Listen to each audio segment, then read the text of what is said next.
everybody. So this is our 10th lecture for the course Introduction to Linguistics.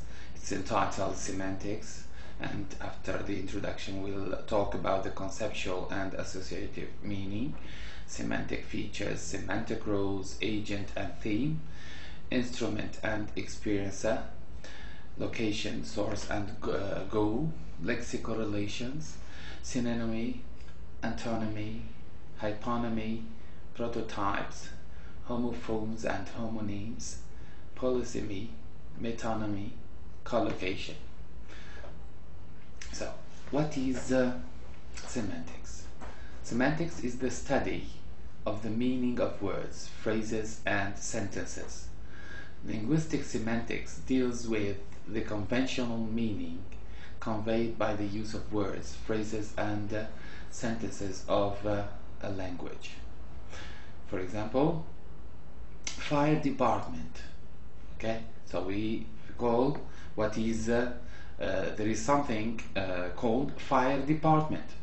Why do we call it fire department? While the role of this department is to extinguish fire. So why don't we call it extinguishing department?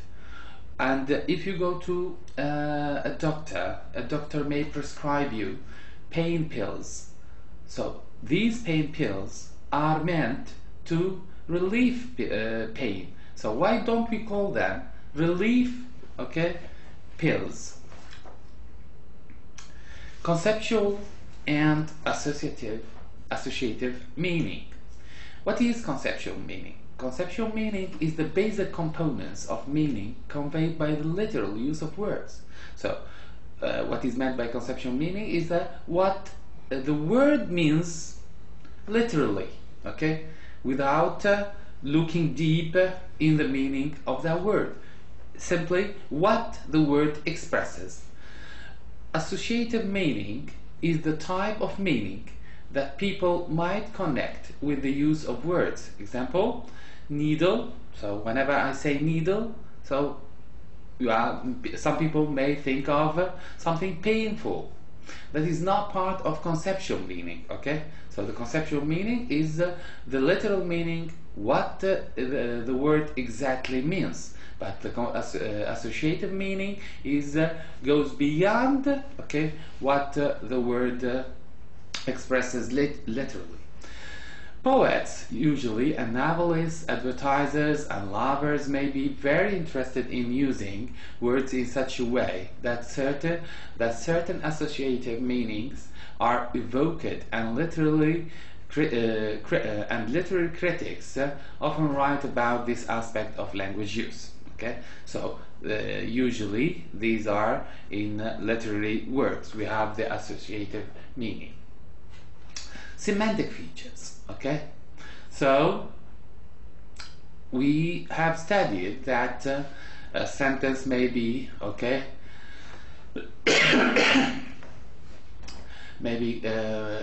sentence may consist of a noun phrase and a verb phrase. The verb phrase may consist of a verb and a noun phrase.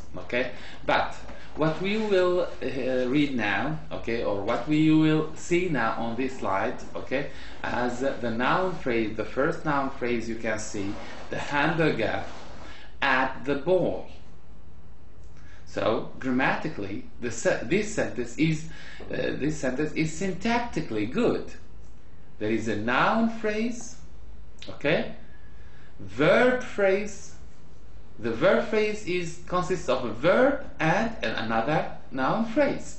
So syntactically it is correct, but it looks semantically odd. The components of the conceptual meaning of the noun hamburger must be significantly different from those of the noun boy, thereby preventing one and not the other from being used as the subject of the verb at. So at as a verb should be preceded by a noun phrase that can perform the act of eating. So the hamburger it is a noun phrase, but as a noun, cannot perform act of eating. It can be eaten, but cannot act, okay, or perform the act of eating. So this kind of noun, the kind of noun that can be the subject of the verb act must denote an entity that is capable of eating.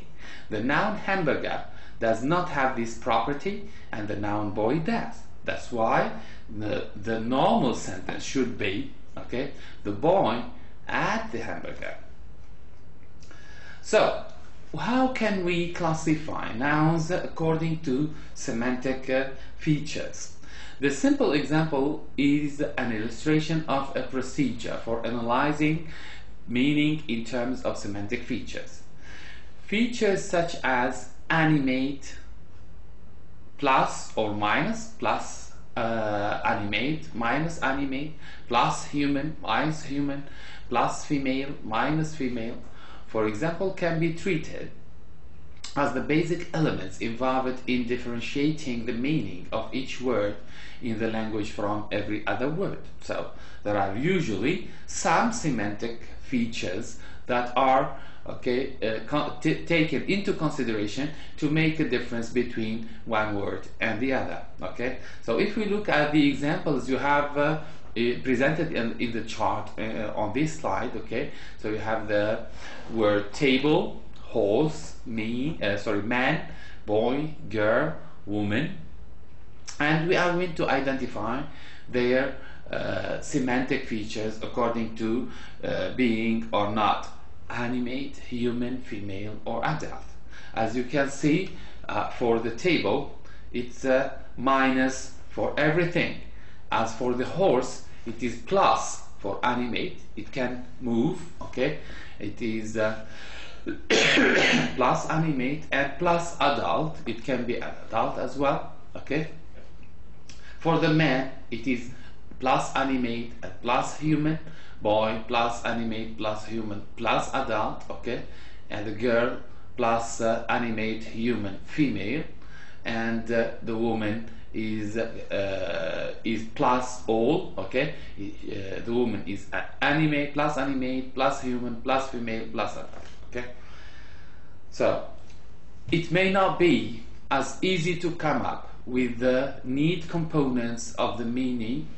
If we try to think of the components for features we would use to differentiate the nouns advise, threat, warning, for example, we may not be very successful. So not all words can be, okay, determined by their semantic features. Sometimes some of the nouns are very difficult to differentiate in terms of component features, or semantic features.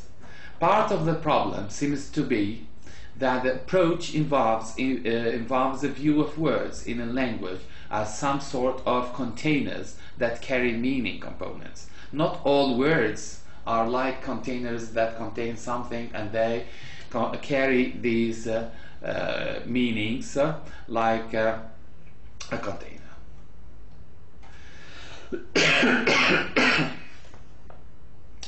The semantic roles. Instead of thinking of words as containers of meanings, we can look at the roles they fulfill within the situation described by a sentence. If the situation is a simple event, as in the boy kicked the ball, so then the verb describes an action, kick. The noun phrase in the sentence describes the roles of the entities, such as people and things involved in the action. We can identify a small number of semantic roles, also called thematic roles, for these noun phrases. So what are the roles played by these noun phrases? So we have, for example, the agent. Agent is the semantic role of the noun phrase identifying the one who performs the action of the verb in an event. For example, in this sentence, the boy is the agent. Okay? As we said, the kicked is the action itself. The theme. is the semantic role of the noun phrase used to identify the entity involved or affected by the action of the verb in an event. The boy kicked the ball. Here, the ball, okay. The boy, okay, well, is affected by the action, okay. So that's what we call a theme. The instrument and the experiencer. The instrument is the semantic role of the noun phrase identifying the entity that is used to perform the action of the verb. Example, the boy cut the rope with a razor. So the instrument here is a razor. The experiencer is the semantic role of the noun phrase identifying the entity that has the feeling, perception, or state described by the verb. The boy feels sad. So here the difference between agent and experiencer is that the action is not really the verb. It does not express an action, but simply a feeling or a perception or state described. Okay, so it's not an action. Location, source, and goal. Location is the semantic role of the noun phrase identifying where an entity is, and it expresses the adverb of place, in fact, but it is called, in semantics, it is called location. The boy is sitting in the classroom, so the classroom is location. Source is the semantic role of the noun phrase identifying where an entity moves from, the source of the action. The boy ran from the house, so the starting point is the house, so that's the source.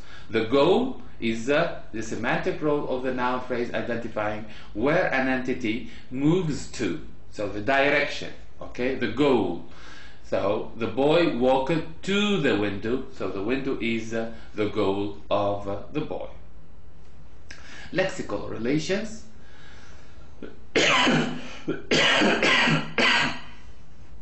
Sorry. Not only can words be treated as containers of meanings or as fulfilling roles in events, they can also have relationships with each other. If we give the meaning of shallow as the opposite of deep, or the meaning of daffodil as a kind of flower, or the meaning of big as the same as huge, we are characterizing the meaning of each word in terms of its relation to other words. So we can as well identify the meaning of words in relation with other words, but by speaking about opposite to, or synonym to, okay, or part of. So these are what we are going to deal with next as synonymy. Okay, synonymy. So certainly you can identify the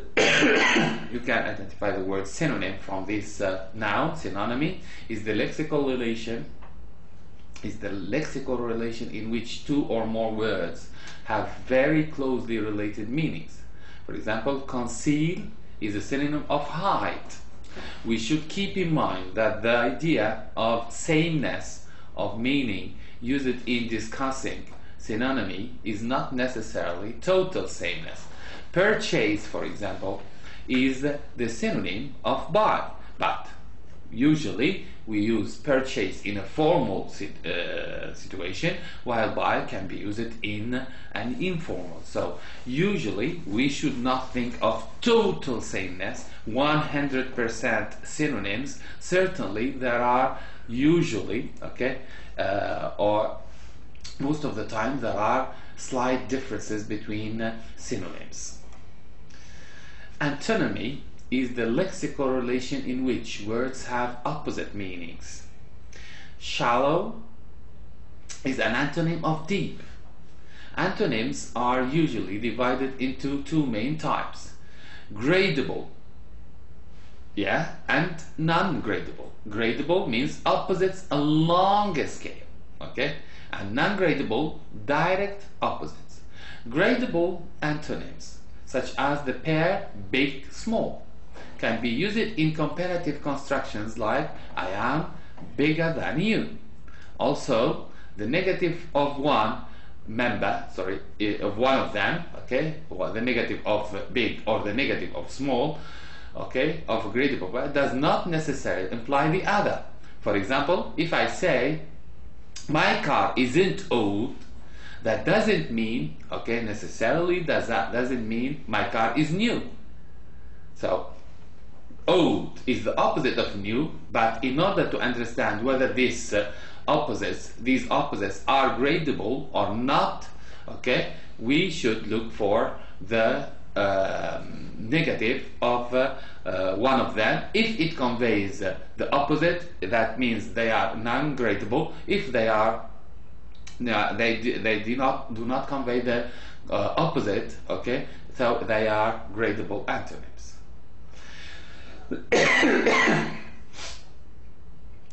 With non-gradable antonyms, also called complementary pairs, comparative constructions are not normally used.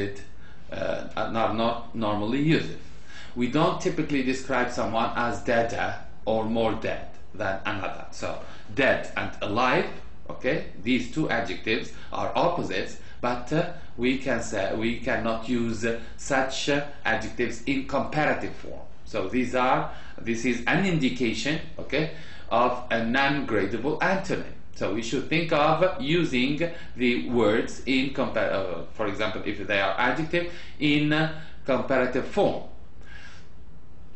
We don't typically describe someone as deader or more dead than another. Also, the negative of one member of a non-gradable pair does imply the other member. That is, my grandparents aren't alive does indeed mean my grandparents are dead. So if the negative of one is the opposite of the other, that's an indication for the non-gradable antonyms of this pair. Reversives are antonyms as well, in which the meaning of one is the reverse action of the other. Dress is and the opposite or the reverse of undress. Enter is the opposite of exit. Pack, unpack. Lengthen, shorten. Raise, lower. Tie, untie. All these are other types of antonyms, but they are called reversives. Hyponymy is the lexical relation in which the meaning of one word is included in the meaning of another. So, like one element stands for a whole, okay, or part of a whole. For example, the daffodil is a hyponym of flower. When we consider hyponymous, okay, connections, we are essentially looking at the meaning of the words in some type of hierarchical, okay, relationship.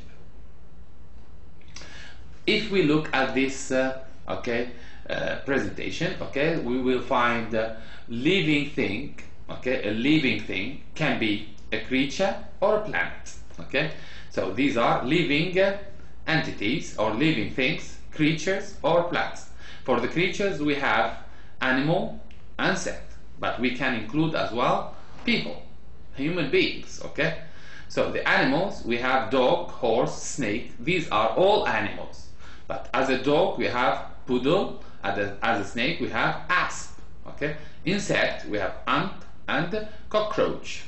For the plants we have vegetables, okay, flowers, trees. For the vegetables we have, for example, the carrot, flowers, the rose, tree, banyan and pine, okay. So these are, if we look at these this representation, okay, looking at the diagram, we can say that the horse is the hyponym of animal. So the horse is the hyponym of animal. It's like an example, part of a larger group. Or cockroach is a hyponym of insect. So this one is the bigger group and the cockroach or the ant is a hyponym of the bigger one. In these two examples, okay, animal and insect are called the superordinate, okay, superordinate higher level terms, okay, superordinate terms. So, since the cockroach and the horse are hyponyms of insect and animal, so insect and animals, okay, are considered as superordinate terms. We can also say that that two or more words that share the same superordinate terms are co-hyponyms. So the dog and horse, okay, are co-hyponyms, and the superordinate term is animal. So if we look back, okay, the dog, the horse, the snake are all hyponyms of animals, okay, so they are co-hyponyms, okay, and the animal and insect, okay, are superordinate terms. Prototypes. The prototype is the most characteristic instance of a category. For example, robin is the prototype of bird. So robin is one type of birds, and this word, okay, whenever it is said in English, so usually people think of a bird. While the word canary, cormorant, dove, duck, flamingo, parrot, pelican, and robin are all equally co-hyponyms of the superordinate bird, they are not all considered to be equally good examples of the category bird. So if I say, for example, well, dove or a duck, maybe you won't think of the word bird, okay? While if you say robin, okay, so usually people think of the word bird. According to some researchers, the most characteristic instance of the category bird is robin. The idea of the characteristic instance of a category is known as the prototype. So, prototype, what characterizes most a category, okay? The concept of prototype helps explain the meaning of certain words like bird, not in terms of component features, has feathers, has wings, but in terms of resemblance to the clearest example. Thus, even native speakers of English might wonder if ostrich or penguin should be hyponyms of bird. Technically, they are, okay? So these two animals, okay, or these two, well, birds, okay, if I may so, are in fact birds, but usually we think of penguin as not having feather, or they are not flying, but how can we consider them birds? But in fact they are birds. Technically they are birds, but have no trouble deciding about sparrow or pigeon. These last two are much closer to the prototype than the pigeon or the ostrich.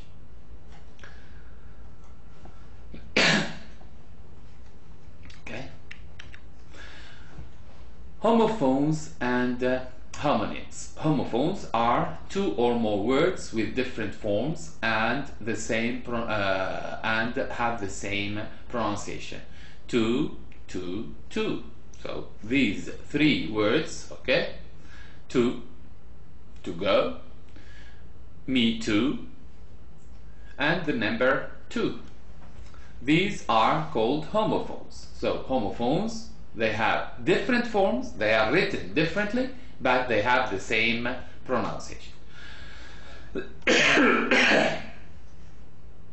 Homonyms, okay, are two words with the same form that are unrelated in meaning. So it's the opposite of homophones. They have the same, okay, written the same, but they have different meaning. Bank, for example, the bank of a river, bank as a bank of a river, the border of a river, okay, and the word bank as a financial institution, the British Bank, okay, Saudi British Bank, or Rajhi Bank. So that's a financial institution, okay? Polysemy is a word having two or more related meanings. For example, foot of a person, a foot of a bed, or a foot of a mountain. So this word foot is a polysemy that have more than related meanings. If we aren't sure whether different uses of a single word are examples of homonymy, okay, or polysemy, we can check in a dictionary. If the word has multiple meaning, it is polysemous, okay, then there will be a single entry with a numbered list of the different meanings of that word. If two words are treated as homonyms, they will typically have two separate entries, okay? So if you use a dictionary and you look for the word bank, so you will find one bank, two bank. It means they have two entries and they are completely different, okay? But if you look, for example, foot, so you will find foot like a star and explanation, another star, explanation. So there is no 1, 2, but foot with different dashes or stars like that. So one entry with different meanings, or two entries with two different meanings. Metonymy is a word used in place of another with which it is closely connected in everyday experience. He drank the whole bottle. So if we say he drank the whole bottle, we don't drink bottle, we drink the liquid in the bottle, okay? So if we say he drank the whole bottle, we mean he drank what is in the bottle. That close connection can be based on a container-content relationship, bottle water, can juice, or as a whole from the part relation, like car wheels, house the roof, or a representative symbol relation, okay, relationship. For example, the crown is represents the king, the White House represents the President of the United States, for example. Using one of these words to refer to the other is an example of metonymy. Collocation is a relation between words that frequently occur together. For example, salt and pepper, or oil and vinegar.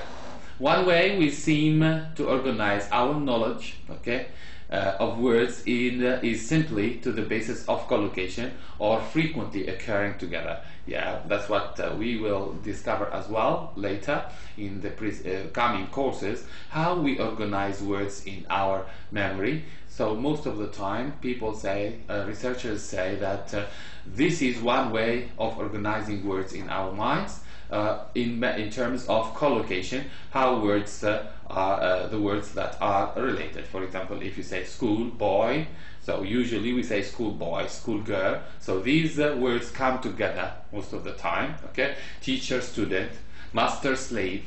These words, since they come all together, okay, so they are organized in such a way in our minds.